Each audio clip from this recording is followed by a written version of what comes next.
Hi.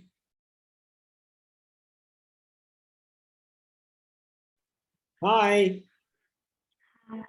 Okay, so let's talk about your paper. And I think this is your paper, Kang Tong-un. Okay, so make sure I share the right screen here. And let's save it again in case we make some more changes. So save as, let me go to this place and we go here. And so we save it here. And okay, so let's go through the paper. It says, you can see that, right? Yeah, you can see the paper, I assume, right? So in 1971, Kissinger visited China, you write, and based on this, President Nixon visited China in 1972. In 1972, the Soviet Union signed the Strategic Weapons Restriction Agreement. I think it was Limitation Agreement. That's why it means SALT. And I think it was Accord, Strategic Weapons a limitation accord. But and so I think it's just limitation. So let me see here. I think I have this review on for limitation. So it's limitation. Okay. Agreement. And ease the Cold War by freezing the number of missiles. Yeah, or try to begin to limit that. It announced the Nixon Doctrine in 1969. This shows a strategy to reduce U.S. intervention in world affairs. Kissinger wanted to secretly negotiate with North Vietnam to find a justification to withdraw U.S. military. However, North Vietnam refused. Then, in retaliation, the spring of 1960, Nixon and Secretary of State Henry Kissinger launched an invasion of Cambodia. Okay. And again, I get that should come before the period at the end of the sentence. As a result, voices of the anti-war movement began to emerge in the United States. Yeah, I mean, the anti-war movement began, before 1970. I mean, the anti-war movement pretty much began when Lyndon Johnson sent U.S. military and then bombed North Vietnam. So even before, the point is I want to make, the anti-war movement began long before 1970. It began long before 1968 when Richard Nixon won the election. It began pretty much when Lyndon Johnson started the big escalation of U.S. military force in Vietnam in the mid-1960s. So that's an important point.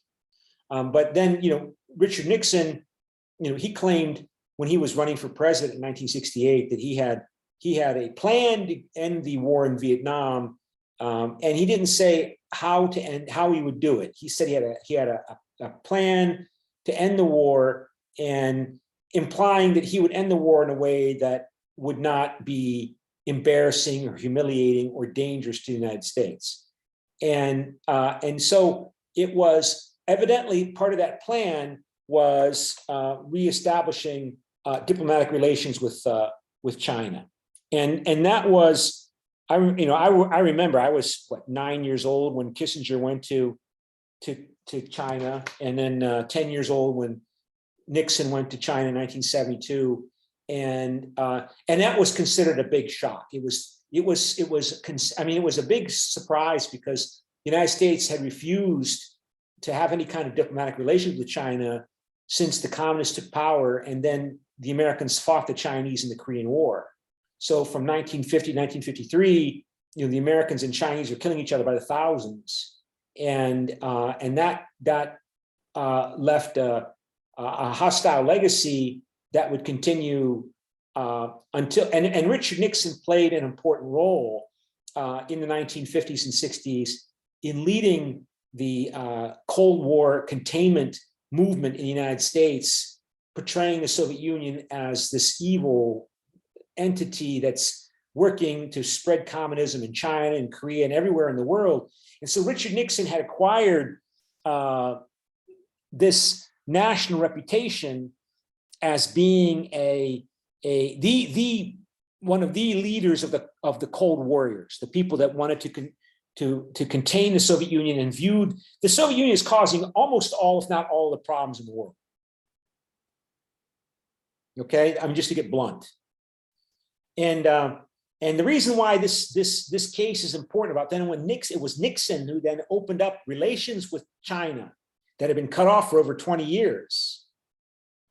with Beijing, I should say, not with Taiwan, but not with Taipei and Chiang Kai-shek and Kuomintang in Taiwan, but with Beijing and the mainland, was that this same case that happened, what's now 50 years ago, is still referred to in terms of how Nixon was able to carry out that, politically was capable of carrying out that opening of those relations, because nobody, the claim was that back in 1971, nobody could claim that Richard Nixon was a fool, that Richard Nixon was lacked the will to resist the communist threats, the threats to the United States, because his whole career from the 40s up through the 50s and 60s was built around that.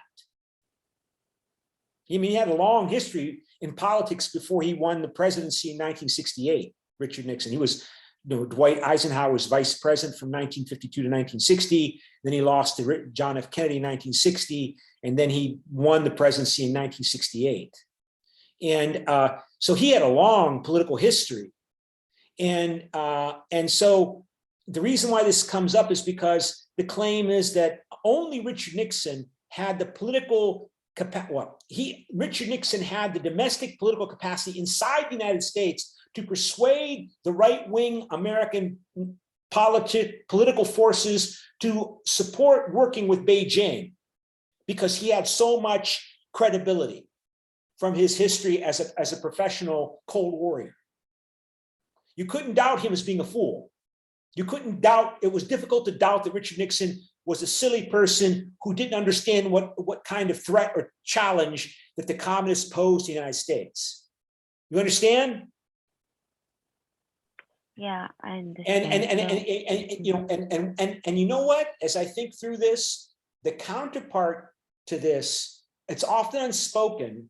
Well, let me tell you why this is important, because you hear the same kind of comparison, for example, about Benjamin Netanyahu in Israel, America's close ally, Israel, that only Benjamin Netanyahu could establish diplomatic relations with countries like United Arab Emirates and Oman and Morocco and other countries, because nobody could doubt that Benjamin Netanyahu was a fool. Nobody could doubt that he could claim or view him as somebody who wasn't a hard-headed realist who did not fully understand the nature of the threats confronting Israel. That only he and people like him have the capacity to make peace with the Arabs, because he's built his entire career on fighting the Arabs and opposing the Arabs and doubting the Arabs. So you come and they keep referencing Richard Nixon, that you need somebody, you need an Israeli version of Richard Nixon to make peace with the Arabs. In other words, somebody who's got a long history of being a militant nationalist, fighting the threats to the country, resisting the supposed threats to the country. And Richard Nixon did that in 1971, and that was was considered to be quite successful for Nixon and Kissinger, that they were then able to open up relations with China, which would then pressure Russia, Moscow, to be more supportive to the United States or more responsive to American demands regarding the Vietnam War, to pressure Vietnam to make a deal with the United States, because the Soviet Union saw that America was going to improve its relations with China, which could make political conditions for the Soviet Union more difficult, because the Soviet Union and China were already in conflict with each other. I mean, they even fought a border war in, I think, 1969, 1970. They killed like 300 Chinese soldiers and like 70 Soviet soldiers in Siberia. They fought a border war over the Amur River border. So these people are starting to kill each other. But who was going to open relations with China? That was a difficult move to make after years and years of condemnation of China and hatred of China and communism in general. And the implication is that Richard Nixon nobody could charge Richard Nixon with being a fool. At least they couldn't. He might be an idiot, but not a fool. But Jimmy Carter was being basically compared with Richard Nixon because the claim is that, and this all gets tied up with the Cold War, that Jimmy Carter becomes president. So you highlight that. So you talk about the protesters here in 1974. Protesters were killed by Defense Force at Kent State University in Ohio. That Richard Nixon was attempting to end the Vietnam War in a way that would continue to protect American interests without America being humiliated. And those interests and avoiding being humiliated, they go together. Because if America was humiliated, other countries around the world will not trust America. When America promised to be an ally to protect them. And that meant that America had to look like it had the capability and the will to do what was necessary to defend its fundamental interests, including not look completely humiliated. So that was part of Richard Nixon's justification about expanding the war into Cambodia. He had to show that he was willing to really, really punish the Vietnamese with unacceptable costs beyond what they've already paid, including expanding the war if necessary, and he did. But for those people who were doubting that claim that the communism was a big threat to America and communism was a threat to American interests, and that the United States needed to maintain its prestige and influence in the world by not appearing weak in dealing and negotiating with the Vietnamese, this was outrageous. The war was after Nixon got elected in 1968, he was expanding the war into a new country, Cambodia. And that led to those protests at American universities, including at Kent State University, and students being killed by reserve army soldiers, many of whom were supporting Nixon. Because the kind of people that worked in that joined the Ohio National Guard, or these National Guard forces, they tended to be working class white people. They didn't tend to be college people who joined the National Guard. The National Guard is a reserve military unit that you join, and then 1 weekend a month you have to practice being a soldier, and then 2 weeks in the summertime you have to go do practices, and you do it for a number of reasons, including you make a little money, right? You get some benefits. So the kind of people that tend to be in the National Guard, like that fired on those students at Kent State, they were working class white people. The kind of people that Nixon appealed to, Nixon's silent majority. And they tended to hate those college student sissies at Kent State who were unwilling to do their duty and fight in Vietnam when they were being called to serve in the conscription service in the U.S. Military at the time, because the U.S. had a requirement for boys to serve in the military if they were called, because not all of them were called, but if they were called. And so there was a lot of resentment that those people were not, those students, and everywhere, not just at Kent State, but around the whole country, around the whole country, that they were a source of weakness and degeneracy, undermining the capability of the American president to protect America's pride and interests around the world. In the face of a disaster that a Democrat president, Lyndon Johnson, was seen as responsible for making, and that a Republican, Richard Nixon, had to fix.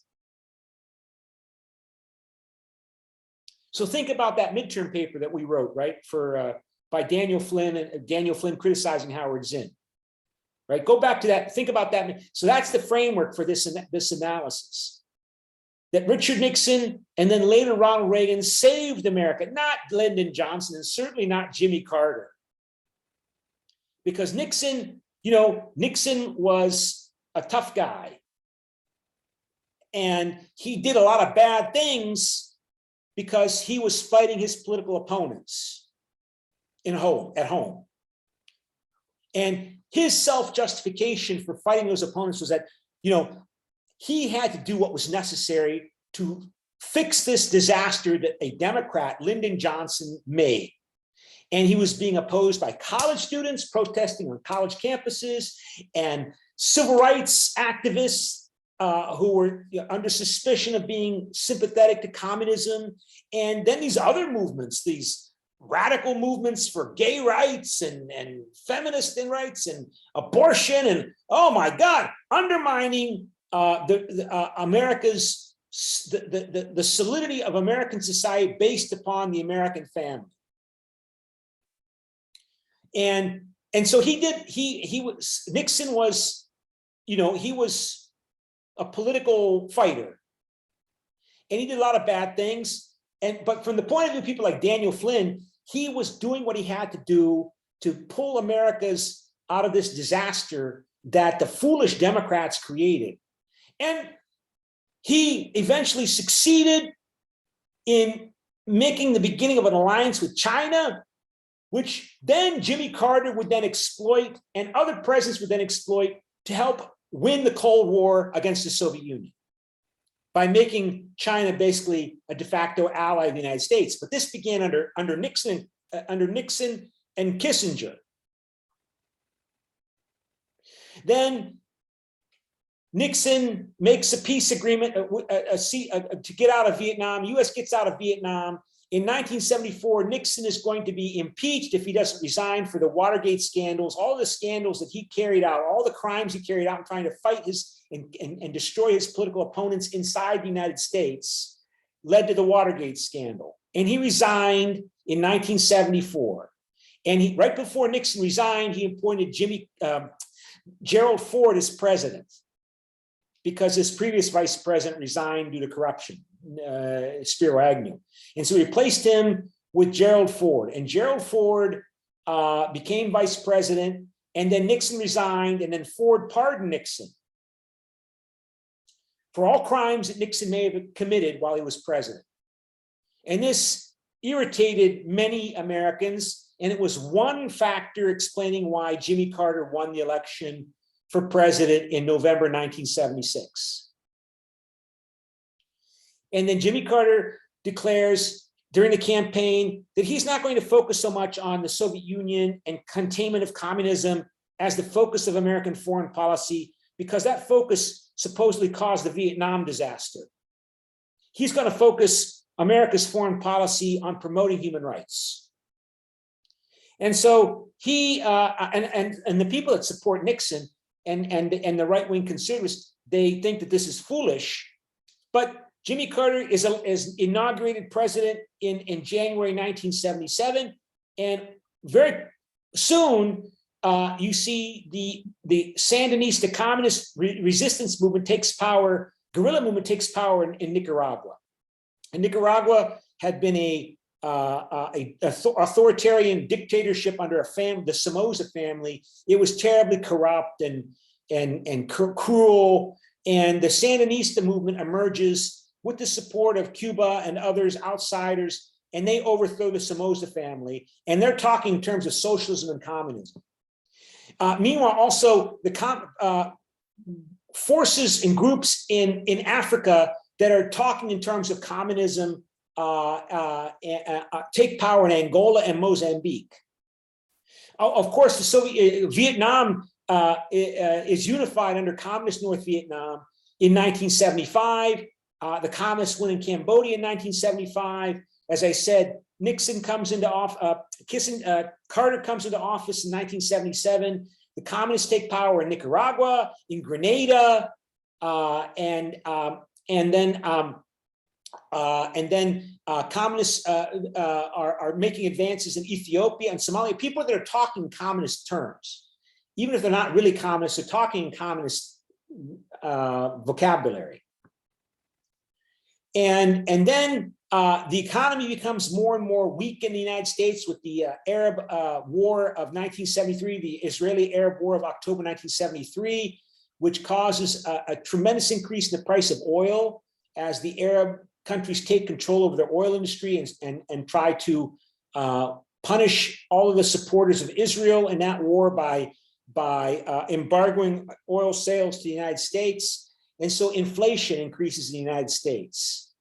And also due to, of course, the spending from the Vietnam War that had to be paid for after hundreds of billions of dollars had been spent in Vietnam. And then the Iranian Revolution happens in 1978.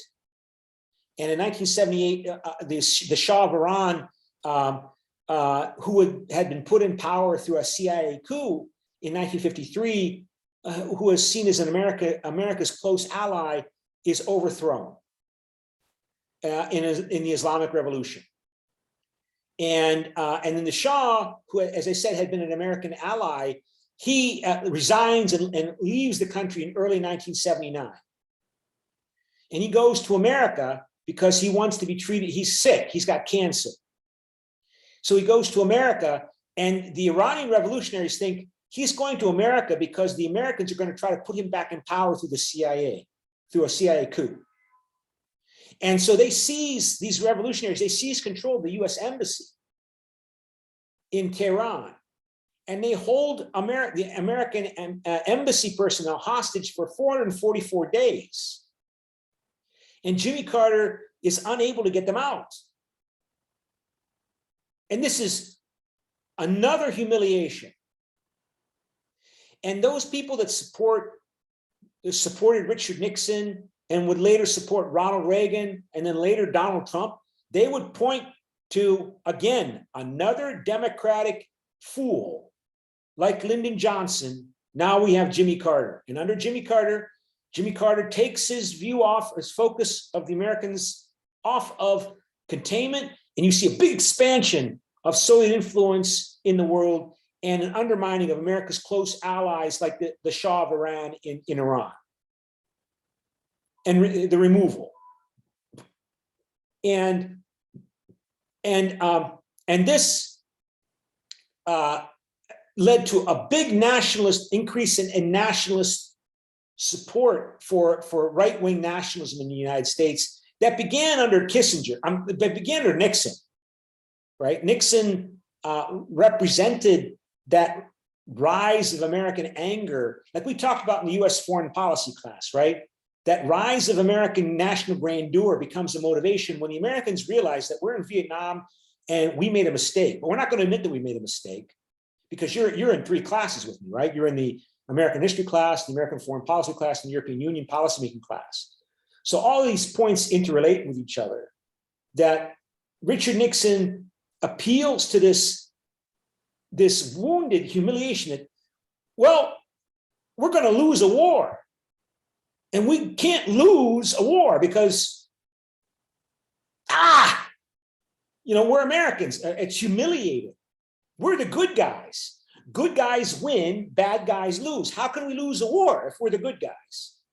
And so Richard Nixon promises in a way to make Americans feel that if he gets elected in 1968, he said that he has this secret plan, right? He didn't really say what it was. But since he had been that old cold warrior that people remembered from the 1950s and 60s, right? From the 1950s, at least, people wanted to trust him, not the Democrats. And then Jimmy Carter gets elected, and the claim that the Democrats and Jimmy Carter are fools seem to be true in the view of many people. So Jimmy Carter tries to, at the end of his presidency, he tries to talk like he's a Cold Warrior. He goes back to focus on the Cold War. He increases the US Defense Department budget, but he still loses the election to Ronald Reagan in November 1980. Partly because he looks like he's primarily probably because of the Iran hostage crisis that went on for 444 days. And those hostages are only given back to the United States the day that Ronald Reagan is inaugurated as president in January 1981. The hostages are released and they come home on the same day Ronald Reagan becomes president of the United States. And some people have always claimed that there was some kind of deal made, that the Reagan administration, the Reagan people, the Reagan campaign, were they communicating with the Iranians saying, you hold on to those diplomats, don't release them until after the election, because if you do, Iranians, we will give you some special benefits. And try to make sure so that Carter would lose the election. But that's always been argued by some people like Gary Sick, who was a foreign service officer, but it's never been proved. It's never been proved, but there was always that suspicion and that's not the first time. There was a suspicion that Richard Nixon did the same thing with the Vietnamese, that he pressured the Nixon campaign in 1968, pressured the South Vietnamese not to make a deal with the North Vietnamese because he didn't want Lyndon Johnson to get credit for resolving the conflict in Vietnam. And that actually has been proven very recently, the last couple of years, that Nixon campaign sent somebody to Vietnam and persuaded the South Vietnamese client government not to be willing to compromise with North Vietnam because Nixon did not want Lyndon Johnson to get any, not Lyndon Johnson, Hubert Humphrey was running for president. Lyndon Johnson's vice president was running for president because Lyndon Johnson said, I'm not going to run for re-election in 1968. And that evidently did happen. But, that's a long time ago. So, who cares? You could say that's treason, right? But, and so so Nixon represents that surge in American pride, becoming an important, more and more important factor in American foreign policy. And then Jimmy Carter looks like he's a fool. Ronald Reagan builds on that even further and appears to claim credit for winning the Cold War, despite the foolishness of Howard Zinn and Noam Chomsky and Jimmy Carter and all of their supporters. And then Ronald Reagan becomes president, and then his vice president George H.W. Bush defeats Michael Dukakis in a landslide in 1988, and George H.W. Bush becomes president in January 1989, and the communism in Eastern Europe collapses. Then later the Soviet Union collapses, and then Yugoslavia begins to break up violently, and Saddam Hussein of Iraq invades Kuwait, and George H.W. Bush leads a war to push Iraq out of Kuwait, and still he loses the election to Bill Clinton. And why he lost that election to Bill Clinton is an important question. I'm still struggling with it. I mean, it was clear that George H.W. Bush, he talked about a new world order, that America will now build a new world order after the Soviet Union is gone. But the economy, and when George H.W. Bush was leading U.S. into the war with Iraq to push Iraq out of Kuwait, he was incredibly popular. George H.W. Bush's approval ratings, according to the public opinion surveys, were over 90%. High. I mean, we hadn't seen that ever. Not since, I guess, World War II. In the spring of was it 1991, I think, yeah, when they pushed the Iraqis out of Kuwait, and then he lost the election to Bill Clinton in November 1992, and partly was because the economy was weak, but it was recovering, but it was still weak. But it was also, I think, in part because George H.W. Bush, it was clear that he didn't really have much respect for the American public. I mean, he said when he was running for elections in 1988, right, he gave a speech. He said, people asked him, George H.W. Bush, are you going to raise taxes if you become president to compensate for the big budget deficits that that Ronald Reagan had generated to boost the economy out of the deepest recession since the 1930s. And George H.W. Bush said, read my lips, no new taxes. And then he wins the election in 1988 and he raises taxes. Of course, he had to raise taxes because there was a big budget deficit because Ronald Reagan had slashed the income taxes tremendously in the United States. And he had to read, but he just blatantly lied, said, read my lips, no new taxes. And people say, okay, we vote for you. And then he becomes president and he raises taxes. Like, And then he thought that if he was the great warrior, evidently, against Iraq and Kuwait, that would compensate. And it was one of the many reasons why George H.W. Bush lost to Bill Clinton. There were other reasons as well, right? I already mentioned how the economy was weak, but it was recovering by then, but it was still weak. And I think another reason partly was that George H.W. Bush, he thought after he won that the U.S.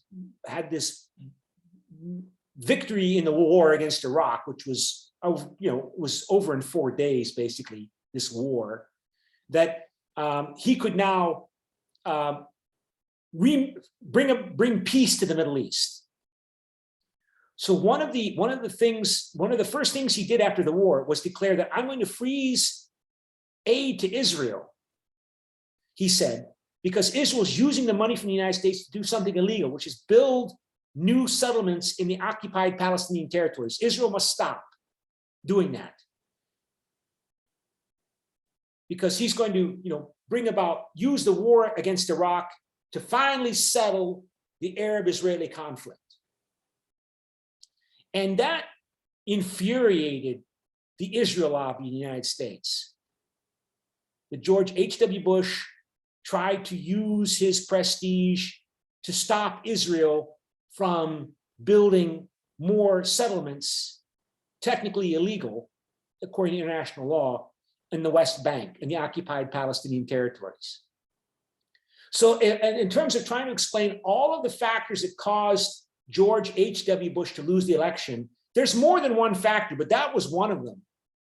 That certainly was one of them. And no president is willing to do that again to Israel, to freeze aid to Israel. They complain about Israeli settlement building. They want the Israelis, but they will not do what George H.W. Bush tried to do, which was freeze some of the American economic aid to Israel. They won't do it 30 years later. Joe Biden won't do it.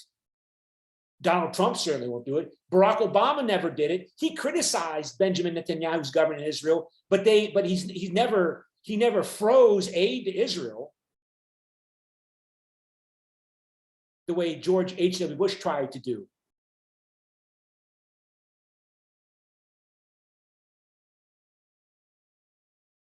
So Barack Obama,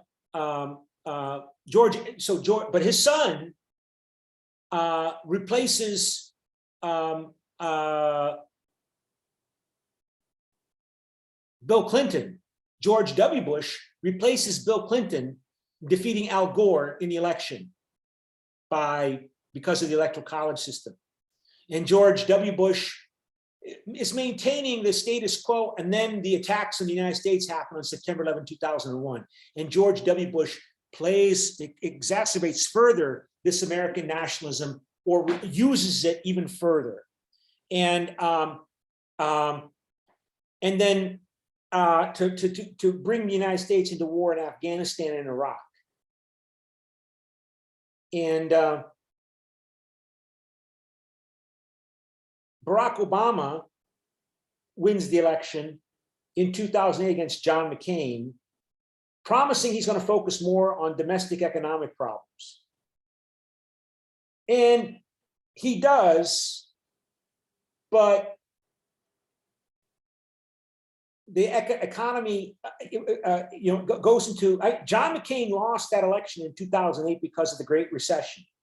the world financial crisis that began in 2008. If it were not for the financial crisis in 2008, I don't think John McCain would have lost the election to Barack Obama.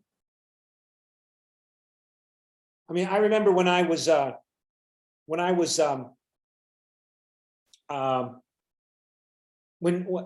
following that election, you know, Barack Obama was ahead, and then John McCain. If you looked at, for example, the public opinion survey results on a graph, right, a line graph, Barack Obama was here, and then John McCain was gaining on Barack Obama, and then in July 2008, Lehman Brothers Bank went bankrupt. And that was the beginning of the Great Recession, when Lehman Brothers Bank went bankrupt in July. I remember it was July 2008. And the economy began to go down, down, down under George W. Bush. George W. Bush is president, the Republican president is president, right, in July 2008. And then you saw John McCain's campaign go down, down, and Barack Obama go up and up and up. In other words, I don't think Barack Obama would have won were it not for Lehman Brothers Bank and going bankrupt and the financial crisis beginning that led to the deepest recession since the 1930s. Even worse than the early 1980s recession. And then Barack Obama, you know, oversees the recovery of the US economy, but it's slow. And it's slow partly because the Republicans are not cooperating in dealing with the problem. And then, you know, Hillary Clinton runs for president again, and she wins the nomination, and then she loses to Donald Trump.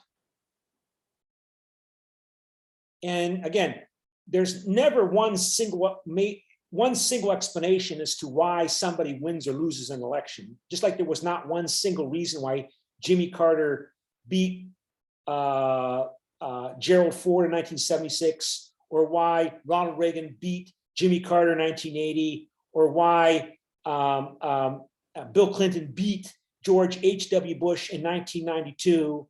There are more than one. You have to bring in more than one reason. But one of the reasons appears to be this view among many people that the interests of the American working people are second interest, are of second importance to people like Barack Obama and Hillary Clinton, who are more concerned about leading America as part of America's global responsibilities and America's global hegemony. That America has to look out for the well-being of America's influence around the world, rather than do what is best immediately for the well-being of American people inside the United States. Rightly or wrongly, that's the perception. And Donald Trump exploited that. So, like I said, we've got, you know, an hour and a half together. So that's why I'm kind of mixing the three papers together as we cover this. And as I tell all of my students, you know, I want to help you polish your English to make it even better than it already is. And so I often tell you or suggest how two ways by which to revise the language in the paper, because I think it's better for the students to choose how they would want to say something rather than me tell you how I would write it. I want you to think about it. So you often see this. I do something like this. You can say, you maybe rephrase a sentence in this way. I make two suggestions, and you can choose one, or you can do whatever you want. But it's up to you, you know, to choose which one you prefer.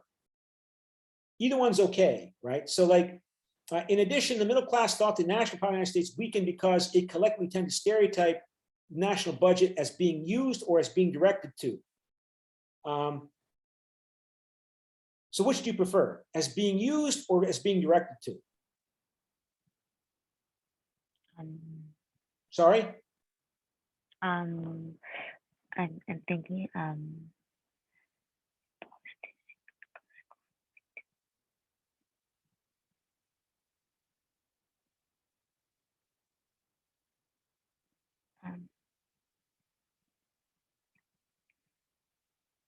I mean, either one's okay. I mean, both of them are all right. It's up to you to choose, though. Okay, I just wanted you to, to Okay. make sure you understand what I mean. But the and of course, as these politicians are running for election, they're trying to win elections. They're trying to explain the problems or the issues or the anger that some American voters feel. They're trying to explain that to them in ways that will get those voters to vote for them. And typically that involves blaming somebody else. We call it scapegoating.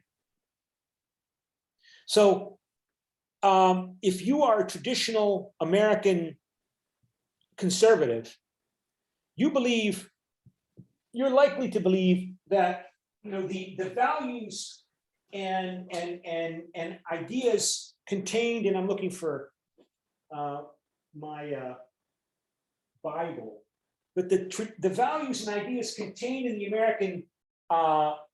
American culture, going back to the conservative values in the Bible, are those values which made America great. And I know this is more complicated. Reality is more complicated than this, right? But imagine you're a person running to become president of the United States. You've got to talk to many American voters in ways they understand, and they have not taken American history. They have not taken U.S. foreign policy class. They have not taken European Union policymaking. But you want them to vote for you. And so these American voters, some of them or many of them, are angry. And why are they angry? And they can't really tell you. But or if you ask them, they'll tell you why they're angry. Or you, if as a politician, will try to explain to them why they're angry in ways that they'll go, oh yeah.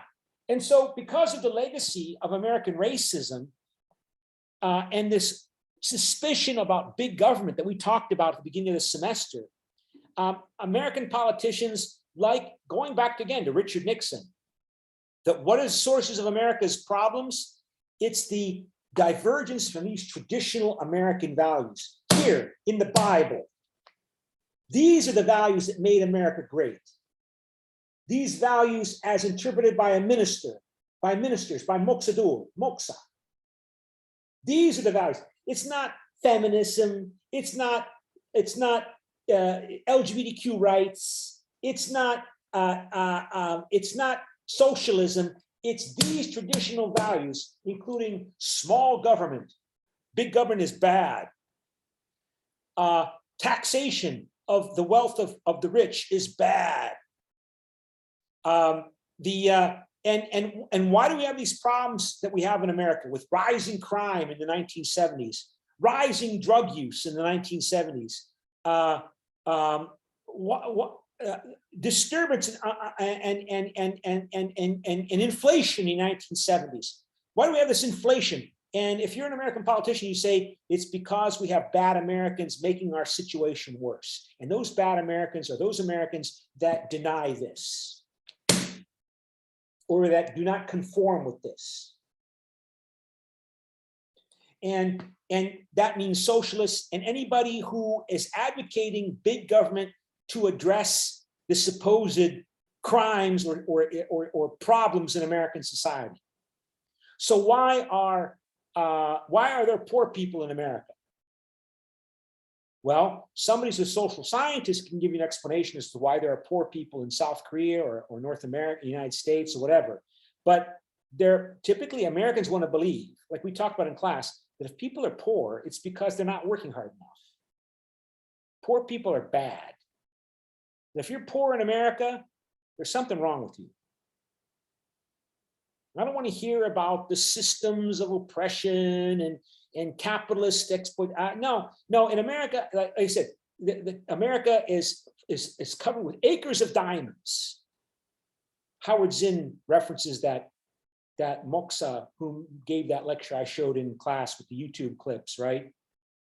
That if you're not successful in America, it's because you don't have the right mindset. In other words, there's something wrong with you. And typically that means Black people are disproportionately poor because Black people are disproportionately backward. That they are they're lazy, they don't want to work, or and then these irresponsible people have babies and teach their babies to be like them. So these conservatives talk about a culture of dependence, how the welfare state of Lyndon Johnson and even going back to Roosevelt, but particularly since the 1960s and 1970s, that the expansion of these welfare state programs encourage people to be lazy. That, if you're a woman, you don't have to be married to have a baby because the government will give you money if you have a baby. And so, of course, that undermines the strength of the American family, those traditional American values that supposedly made America the great, powerful country that it is today. What made America great and powerful? It's not its natural wealth. It's not its natural resources with its oil and fossil fuels and vast land. And I mean, there are lots of big countries in the world with lots of natural resources, but they're poor or backward or have lots of problems, like in Africa or or in other areas of the world. Why did America become the superpower that it is? Because of this. But thanks to the liberals represented by Lyndon Johnson and Jimmy Carter, expanding the American welfare state and expanding taxes to pay for these welfare state policies, we have the breakdown in American society around a consensus of what is the right and wrong way to behave. We no longer agree in America what are the right and wrong ways to behave. We all used to agree pretty much on this. Now, what does marriage mean? Now these leftists, they want men to be able to marry men and women to be able to marry women, and then adopt children and then teach those children that men marrying men is okay, that's normal. That you can have children and not be married. You don't need to be married if you're a woman. Yeah, have a babies. And if you don't want the baby, abort it, kill it. But that's okay to have sex, enjoy sex. And if you get pregnant and you don't want the baby, abort it. That's why they claim we have crime. That's why we have gun violence, because we have the breakdown in traditional American values, or at least a breakdown and an agreement that these traditional American values are fundamental to our society. I mean, America's always had lots of guns. America was founded by people that had lots of guns. Why do we have lots of gun violence? There was last week another massacre of students in school. Why is this happening now? Why? Because America's become sick, and it's become sick because we forgot this or we attacked this. And who attacked this? The feminists, the gays, the radical civil rights, Black militant, Black Lives Matter activists. And that were encouraged by politicians like Barack Obama and Hillary Clinton.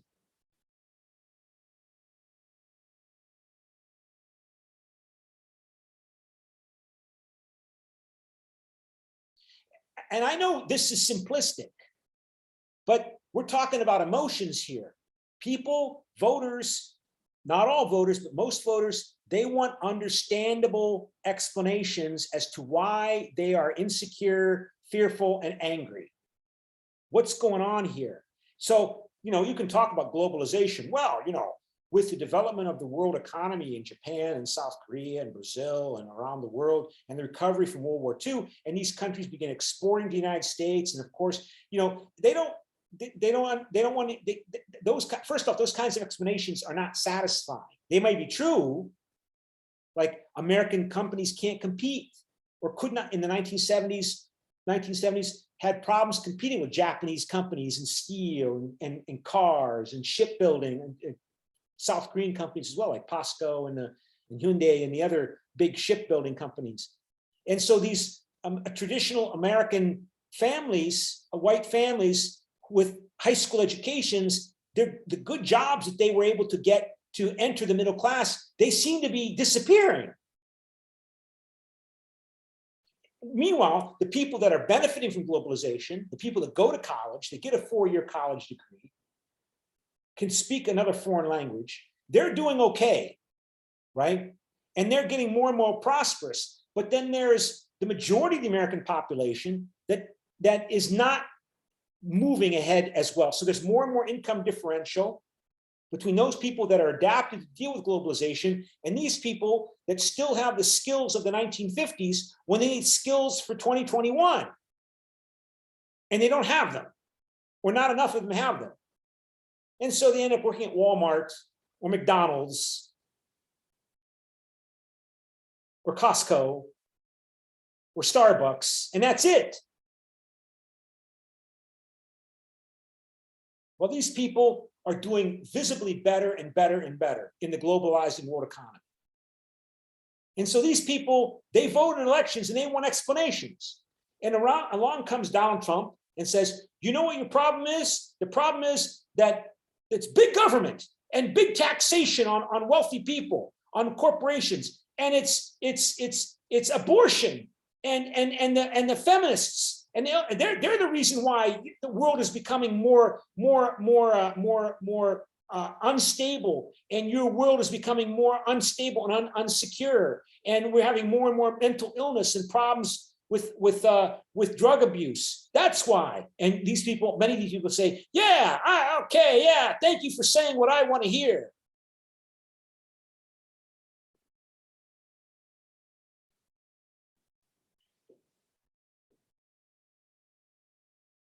And Donald Trump exploited that. And you know, the people that support Donald Trump, they don't just support Donald Trump, they love Donald Trump.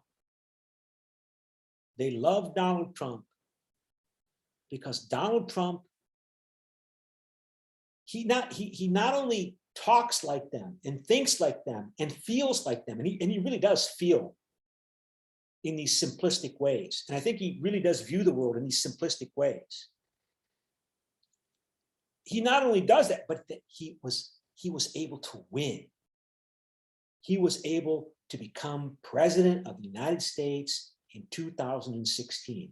So all of these people down here who felt like the world is leaving us behind, we don't really have a place, we should feel ashamed of ourselves, we're not able to compete in the globalizing economy, we're just kind of waiting to die, we're just nothing.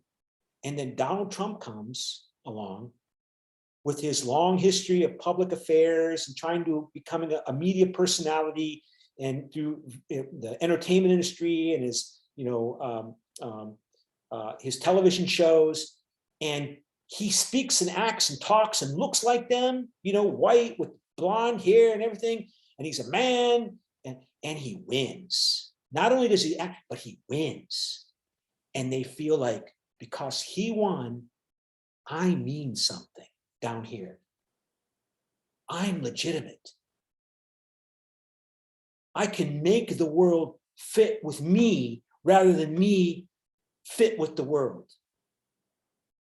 So he continues to control the Republican Party. He is the dominant force in the Republican Party, as the Republican Party has become the party of white conservative nationalism in the United States.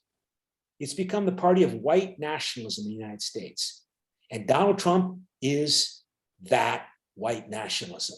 And he is so influential, not only because he talked like them, but because he showed that they can win and take control of the government. Professor? Yeah. Sorry for disturbing you, but I registered all the classes until 12 o'clock. Uh-huh. Yeah, but I left EU and foreign policy. Okay, well, let's talk about the foreign policy class then. Okay, so I mean, I think I'm going over both here, and so let me find your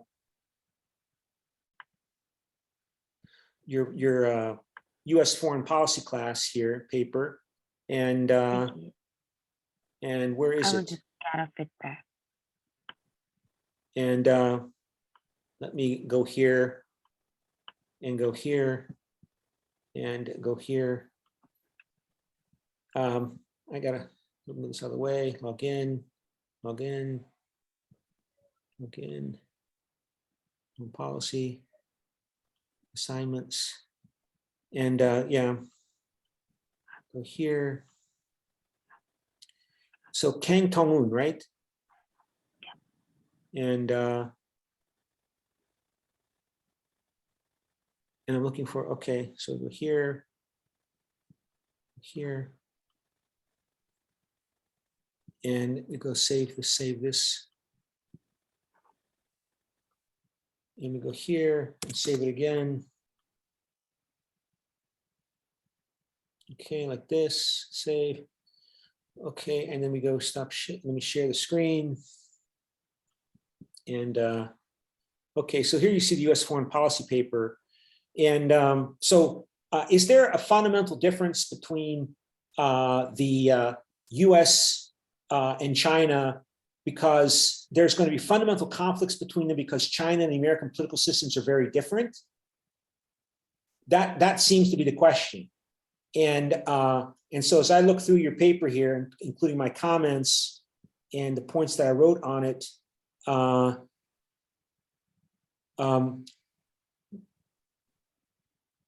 realists would claim it really doesn't matter. I mean, it's secondary importance about the nature of the political systems in competing countries to explain why they come into conflict, according to the realist worldview. According to the realists, China could be a monarchy, China could be a democracy, but the fact that the United States is the top of this political system, and as represented, for example, by the pride that Americans have in winning the Cold War and being the dominant actor in the world that Americans have, that they like, this is the realist emphasis, because realism emphasizes nationalism and the desire to dominate and control for its own sake, that Americans and America, they might complain about their allies, and they might complain about how their other countries behave, but they like being the #1 country in the world. And as China grows more and more powerful and more prosperous and powerful, it, like other human beings, wants to have power, influence over people's thinking and behavior as well. Because that's what humans do, according to realists. Realists have a kind of negative or sad view about human nature. That human beings, they like to dominate other people for their own sake, even if they don't admit it to themselves and to each other, they still like to do it. So the fact that America is the top of the system, of the world system, and China is becoming more and more powerful means China will want to become more and more influential over you and me and everybody else in the world in terms of our thinking and our attention.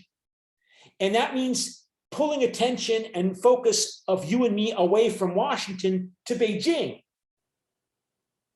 And America will resist. America will resist. And as I said, the kind of political system in China, that's a secondary issue, according to realists. I mean, they compare, for example, the world today with the world 120 years ago, with the British Empire at the top of the world system, with the British Navy controlling the world's oceans, and the British being the dominant actor in the world, right? And then you have a rising Germany in the late 19th century that's growing economically faster than Britain, that's industrializing with more modern technology than Britain. And according to realists, it's inevitable that there would be a conflict between London and Berlin. And compare their two political systems 120 years ago. How much difference was there between the political systems in Britain and Germany at that time? Not that much, right? They both had elected parliaments. Germany elected its members to parliament, and the German parliament had to approve budgets. Britain, of course, had democratic elections. They both had monarchies. Now, the German monarch was more powerful. The German Kaiser the German emperor controlled the military, but there are still capitalist countries. There are Christian countries. The monarchs were the king of Britain, of Great Britain, and or the United Kingdom, and the emperor or the Kaiser in Germany. They were related. They were cousins to each other. They were cousins, and yet they still got into an intense conflict. Why? Because Germany wanted more influence in the world to reflect its growing power, and Britain resisted. And that helped set the stage. It didn't trigger, but helped set the stage for what became the First World War. So that's what realists would emphasize, that, of course, Americans, of course, are not going to say that, well, we oppose China because we like being dominant actor in the system and we resist anybody who will challenge our dominance. They don't come out and say that. Biden is not going to say that. Human beings come up with propaganda all of the time to you and me and to themselves, as well as for themselves. But realists say you have to look deeper. You can't just trust the propaganda and take it as valid. So you might ask, well, then why did U.S. and China, why has this become a problem recently? Well, of course, realists emphasize that, yeah, U.S. and China cooperated beginning with Nixon and Kissinger in the early 1970s because they had a common problem. And that common problem was trying to pressure the Soviet Union, trying to pressure Moscow. The United States wanted Moscow to pressure Vietnam to let America get out of Vietnam without looking like it lost. And China had its own problems with the Soviet Union also. So they cooperated with each other to get what they wanted from Moscow. And then when the United States left the Vietnam War and the communists took power in Southeast Asia, in Vietnam and in Laos and Cambodia, the Americans became more and more nationalistic. Beginning with Nixon, became more and more nationalistic, and China was becoming more and more nationalistic as well. And then Deng Xiaoping replaced Mao Zedong eventually as leader of China, and he decided he needed to develop China's economy while keeping the Communist Party in power, but to do it by increasing China's role in the world economy. And they looked to South Korea, and they looked to Taiwan, and looked to Singapore for examples of how you could develop rapidly in the global economy. And that meant that China had to become a de facto ally of the United States. And so Deng Xiaoping, I remember at the end of the Carter administration, he comes to the United States and he celebrates with America. And this is really significant. He got into a war with Vietnam. China got into a war with Vietnam because Vietnam, after the communists took power in Vietnam, they then invaded communist Cambodia after the Khmer Rouge came to power. And the Khmer Rouge in Cambodia were allied with China. The Khmer Rouge Cambodian Communist Party, they were nationalists, and they oppressed and persecuted the Vietnamese minority in Cambodia. So Vietnam invaded Cambodia, and they put Hun Sen in power, and he's still there in Cambodia. So China punished Vietnam. Communist China attacked communist Vietnam to punish Vietnam. And I remember when this happened, I was in school, and this, and Deng Xiaoping wants to improve relations with the United States. He wants to cooperate with the United States, and then he attacks Vietnam. Vietnam that had defeated the United States in war. And China punishes Vietnam. And a lot of Americans really like that. That China was punishing Vietnam, and then after the Soviet Union invaded Afghanistan in December 1979, China, along with the United States, started supplying the opposition to the Soviets. And America really liked that too. So the point I'm trying to make is that China, despite being the Communist Party of China still in power and still having tight political control, was able to exploit American nationalism and American pride to ally against the Soviet Union and use that alliance with the United States against the Soviet Union to encourage investment from American companies into China. And that continued for years and years and years. China joined the World Trade Organization, I think was in 2001 or 2005. When did China join the World Trade Organization? And then let me just look up, when did China join the World Trade Organization? When did China join WTO? The WTO. And China joined on 11 December 2001. With the support, of course, of the United States. China joined the World Trade Organization. Communist China. When George W. Bush is president. This is 3 months after the September 11, 2000 attacks in the United States by the Islamists. And China grows economically, and this is not really a problem during America's war on terror until Barack Obama becomes president in 2008, and then he starts to focus more and more of China as an issue. And Barack Obama talks about the pivot to Asia, and there's issues there between U.S. and China, but U.S. is still involved in wars in Afghanistan and Iraq, right? It's still involved in wars in the Middle East. But it was really only under Donald Trump in 2017-18 that Donald Trump, when he was president, started putting tariffs on China. They started talking about China being a threat, that China is a problem. And a realist would say this was going to happen sooner or later. China and the United States, realists emphasize that cooperation between countries tends to happen when they share a common enemy. So like, for example, during World War I, who was Britain's ally in that war? The Russian Empire. Russian Empire was much more different politically from Great Britain than Germany was. There was an autocratic czar. It was a multinational empire that was brutal and cruel. It was much more different from Britain politically than Germany was. But they cooperated because they had a bigger problem in the form of Germany. So liberals, on the other hand, because there's like 3 general perspectives that Hook covers in his textbook. Liberals and realists are 2. The third is constructivists. Constructivism focuses upon how identities are constructed and how we can change the construction of identities that dominate in people's feelings and emotions and reasoning, like the European Union integration, which we'll go to next in the paper, your third paper. They emphasize, how do identities change? Can we build a European identity on the basis of these national identities that were so dominant in Europe for the last 300 years?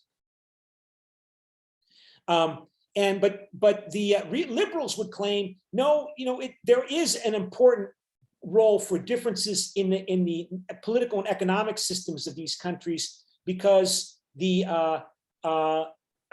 in terms of, we're always going to have conflicts. People have conflicts. People compete with each other all the time. Competition is not a bad thing. Competition and conflict is not necessarily bad. It's on the basis of conflict and competition that we change and develop as human beings, economically, socially, personally. We have conflicts with our parents, we have conflicts with our brothers and sisters, we have conflicts with other people, and we respond and we try and we change ourselves. So conflict and competition is not necessarily a bad thing. What is bad is when that conflict and competition becomes violent, when it involves use of deadly force. That's what we're trying to avoid. So, and Joe Biden even says that, right? That we don't want a new Cold War with China. We don't view China as an evil empire, but we do view China as the main competitor, as our main competitor. And he can say that, and he pretty much has to say that, because China is so intensely involved in the international economy, which is what liberals really emphasize, right? Liberals have a more positive view about human nature. The human nature is not as bad as realists assume. That human beings, what do human beings want? They want a better life. They want a better life for themselves, and they want a better life for their children. And so that means 80% of that means prosperity. People want economic prosperity, because with prosperity, you get rid of poverty, you get more resources to educate and develop yourself. Prosperity. And prosperity means trade. Prosperity means cooperation, because if you can't cooperate, you can't do business. We have to cooperate, and we have a long-term relationship in order to do business with each other. And liberals point out that 80% of human interaction on international relations is about economics. It's about cooperation. And so the fact that Joe Biden, the liberals would say there's not going to be a new Cold War with China, or there's less likelihood of there being a Cold War style conflict between US and China today, because China, unlike the old Soviet Union, is so intensely tied to the world economy. If there is a conflict, a violent conflict, say over Taiwan, for example, the Chinese economy would be devastated by that, as well as the American and European economies. We would have at least another great financial crisis, recession, if there's going to be a conflict over Taiwan, if there's a violent conflict over Taiwan. It would be as disruptive as what happened in 2008. And we all know this. So of course, the nature of the Chinese political economy and the nature of the American political economy, that's fundamentally important for the possibilities for conflict resolution. We're not going to avoid conflict. Conflict is not necessarily a bad thing. Conflict is part of human nature. What we care about is when conflict becomes violent. We're not going to get rid of conflict and competition. That's okay. What we do care about is violence. Use and a threat and use of deadly force in international relations. And there are groups in America and elsewhere that do talk about possible war with China, including in the military, because the military, that's their job. Their job is to prepare for the worst case situations, because they have to deal with the worst case situations. So they have to talk about and prepare for the worst case situations.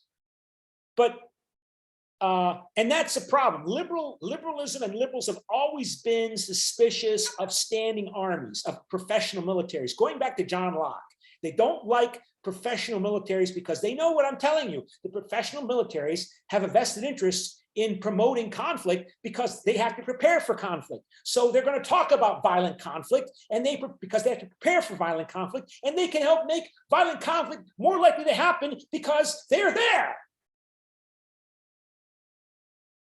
So you go back and you look at the old liberal writers, and they don't like professional standing militaries. And for most of its history, until World War II, the US had a small military. Up until World War I, then it became big, and then became small again. And then World War II became big, and then became small again. And then the Cold War, and it became big, and it stayed big since 1950 to 2021. And liberals would say that's a problem. That's a problem because these people in the military industrial complex, they have a vested interest in promoting a world by their very existence, because they have to justify themselves, and they're going to tell you that the world's a dangerous place. China, we have to prepare with war for China. Oh my God, because they exist. And realists might not disagree with that. But realists say they're always going to exist. America was just fortunate for the first 150 years of its existence that it didn't confront powerful enemies close by the way the Europeans and the Koreans and the Asians do. So they were able to get away with having a small military. But now in the world since 1940, you can't have a small, you have to engage with the whole world, which means you have to have a big military. You just have to. You can't have an insignificant military. It's just the way it is. But so that leads to the third paper, which is on Europe. and European Union as a peace strategy can be understood as an effort to build upon this fact that we talked about earlier about how 80% of international relations is boring. 80% of international relations is about trade, and trade means cooperation, and that never gets enough exposure or enough coverage in international relations theory, because cooperation doesn't get media attention. I mean, are you going to see a newspaper report that says China and the United States continue to do $300 billion in trade for the first 6 months of 2001? It's true, but it's considered to be typical, so it doesn't get enough coverage because it's considered to be normal. Only the abnormal, only typically the dangers of threats of violence do get coverage as being dangerous in terms of international affairs. I think this is your paper. Where's your paper? Okay, here it is. So I think I sent this back to you, didn't I? Yeah. Okay. So here's your European Union paper, and so the European Union attempts to build upon this tendency that human beings have to want prosperity and to have cooperative, predictable relations, because you have to make long-term business plans, which require stability. If you're going to make long-term business plans, and let me see if I can find the folder to put this in. So we go back up here to documents and European Union policymaking, and just a second. And so but the European Union has to exist in a world in which there is a Soviet Union, which no longer exists, but now there is a China, and a country which there's in a world that's been dominated by the United States, and the Cold War is now over, and now Joe Biden is talking about conflict with China, and and European Union has to respond. The European Union has always responded, just like everything else, has had to respond to the changing nature of conflicts among the big countries in international relations since 1945, right? In 1945, Europe is devastated. Europe is pretty much completely unable to act in any way. So of course it's going to do whatever the Americans want them to do.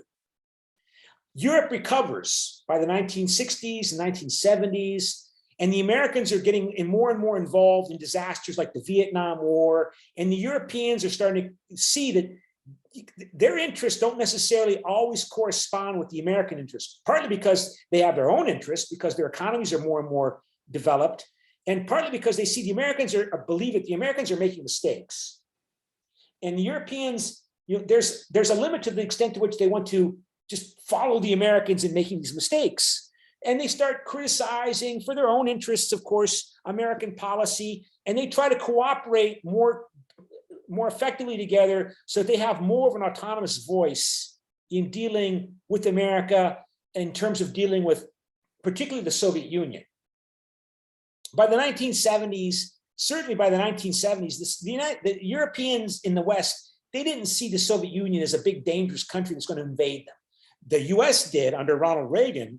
I remember reading all the way up through, into high school about reading in the newspapers about whether or not the Soviet Union might attack Western Europe, right? And using Eastern Europe as the attack launching platform for finally winning the Cold War and establishing a communist empire in Europe to justify their existence. But the Europeans, they were already beginning to negotiate in the 1970s with the Soviet Union to buy lots of oil and gas from the Soviet Union. And to this day, the European Union buys at least a third of its energy from Russia.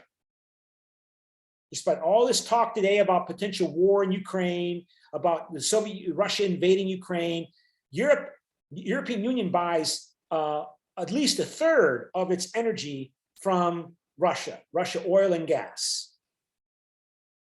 Oil and natural gas through those pipelines.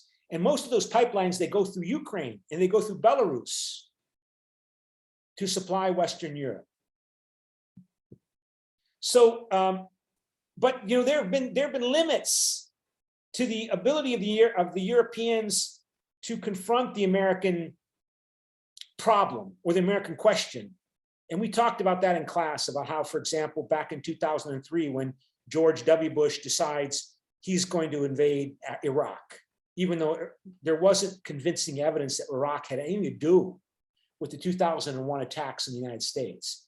And the French and the Germans knew this.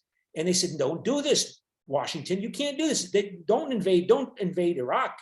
And the Americans decided to invade Iraq. And the French and the Germans attempted to resist the Americans, and the Americans completely marginalized Paris and Berlin. The Americans got all the other countries in the European Union to support the United States, including the countries that were applying to join the European Union, that were not even in the European Union yet, and they needed Berlin and Paris to say, okay, you can join.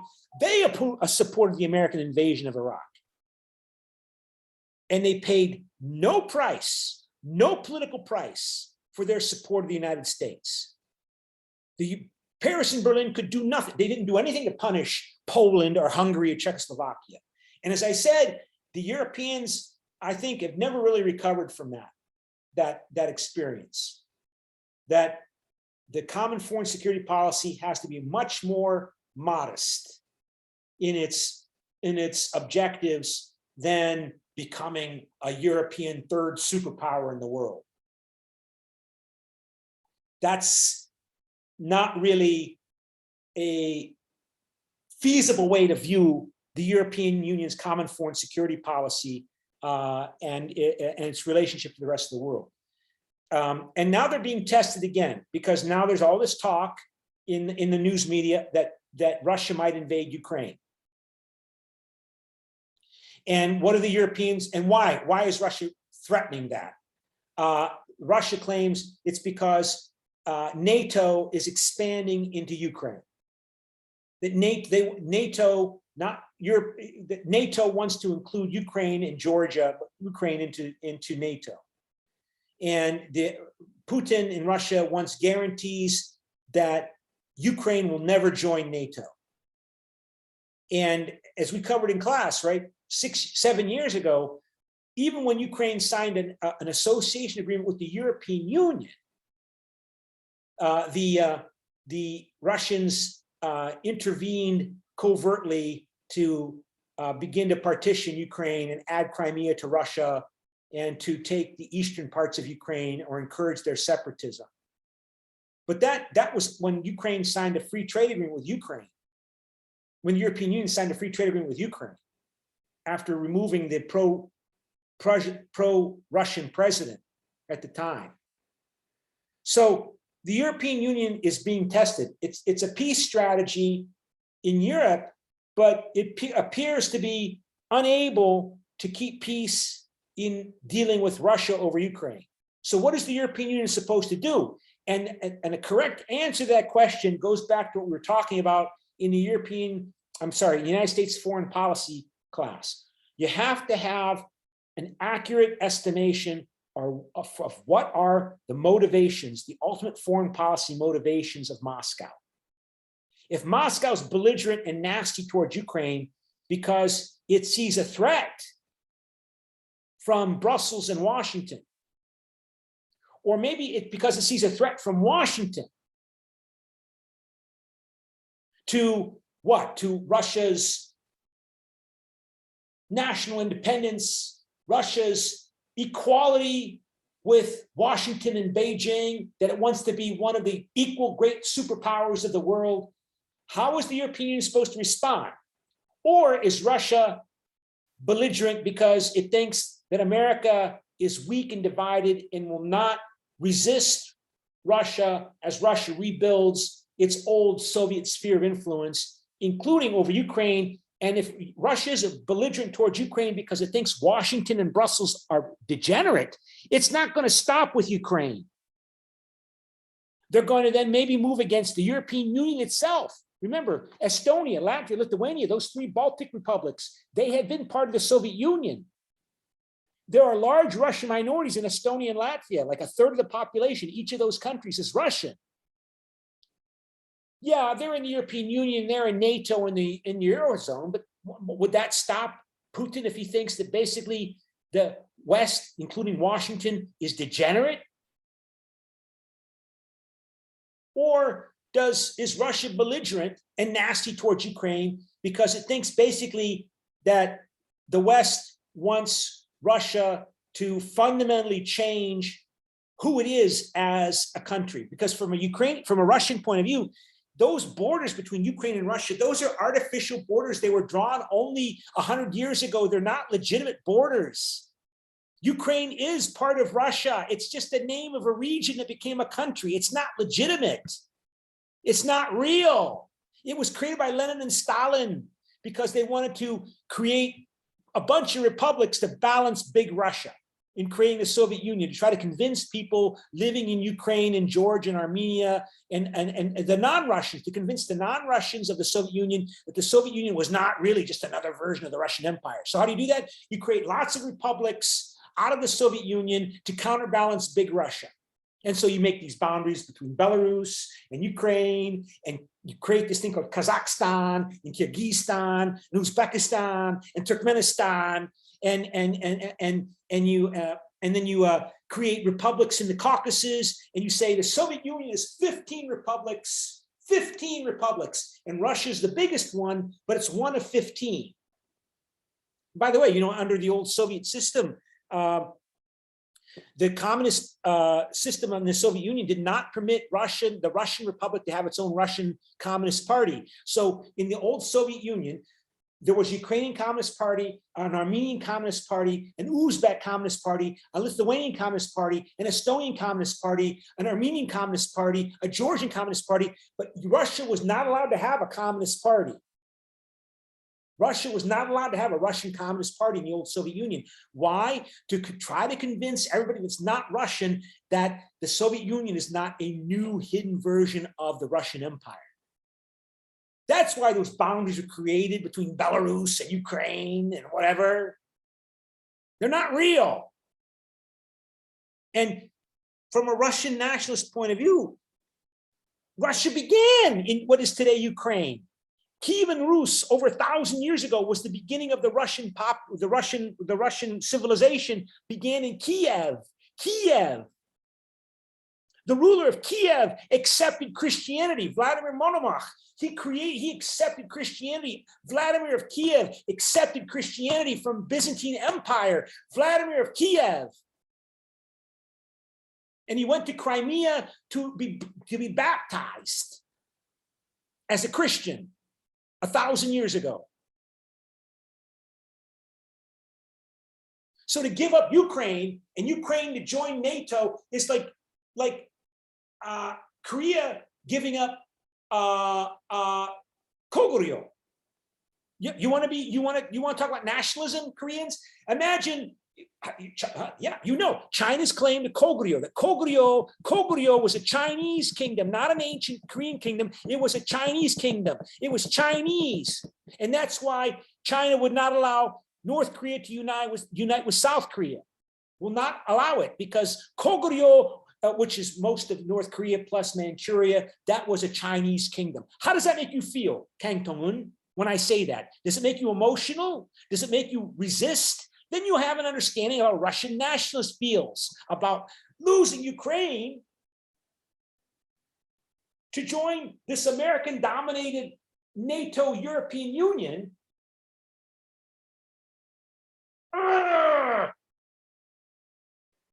And if the European Union is going to be a peace strategy, it has to have an accurate assessment of what are the motivations for Russian belligerence.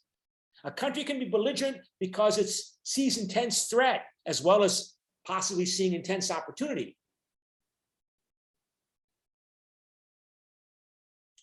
And this discussion continues. I mean, we don't have time, but like I was reading the news this morning, and again, I just get a sense that the European Union, they might have some doubts about the United States under Donald Trump and now under Joe Biden, not really changing too much the policies of Donald Trump.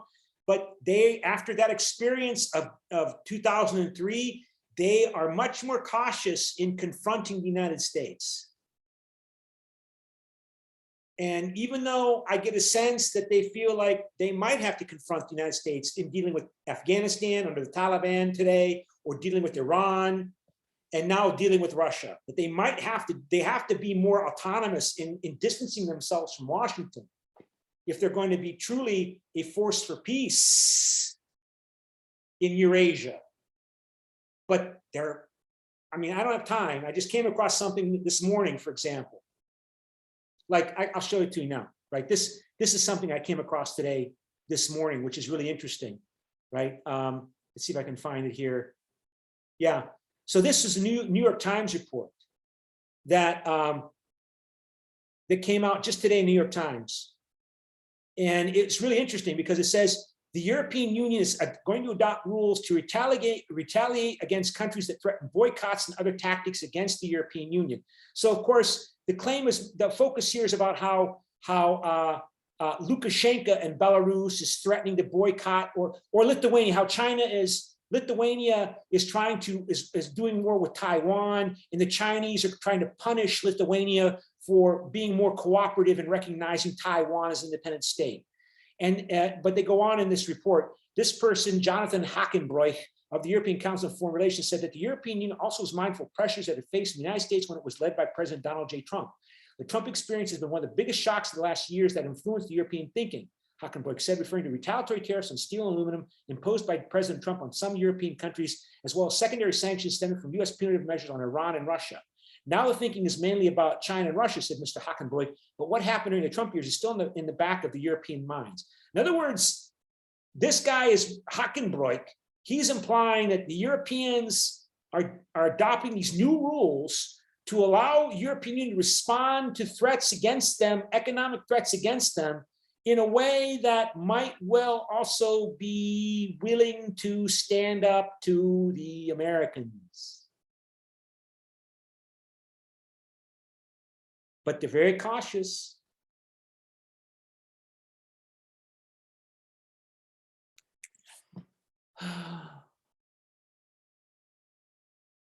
Okay, do you have any questions? No, enough. And it's enough. What do you think? Oh. Yeah, I need to fix a lot of part. So, yeah, I mean, you took all 3 classes, and, you know, I mean, I teach, and that's great. And I think that's wonderful. And of course, I have a theoretical framework that I use in all 3 classes. So the material from 3 classes, I think I can integrate that. I mean, you know, the American history class, basically a big part of that is a focus on American nationalism. And what is it? What is the essence of American nationalism, including the romantic images and stereotypes and self-understanding that the Americans have that dominates in their understanding of themselves domestically and internationally. Then that ties in with a U.S. foreign policy class, because American nationalism becomes an important factor, particularly during the Vietnam War and the defeat in the United States in Vietnam. And then that ties in with European Union policymaking class, because the European Union emerged during the Cold War, when America saw the Soviet Union as a Russian version of Nazi Germany. And then the European Union is developed along with the development of the Cold War and the end of the Cold War and the rise of American nationalism. And the European Union claims to be, like everybody claims, we're for peace, peace, peace, peace, peace, peace, peace. Okay, what are you going to do for peace? And why doesn't Moscow think the European Union is a force for peace? The European Union gets the Nobel Peace Prize in 2012, and then when Ukraine in 2014 begins to sign a free trade agreement, moves to sign a free trade agreement with European Union, there's a war starts in the middle of Europe, in Ukraine, that's killed at least 13,000 people. And, you know, a Ukrainian soldier dies once a week so far, although fighting is now intensifying. How do you explain that? What are we supposed to do about that? So that's why I didn't really, you know, split up the 3 papers very much, you know, because basically they all integrate with each other. Okay. So I'll send you the papers that with the comments, the changes that I might have made. And I'll also send you a link to the video recording later on. Okay. Okay, I see. Okay. Bye. Thank you. Thank you.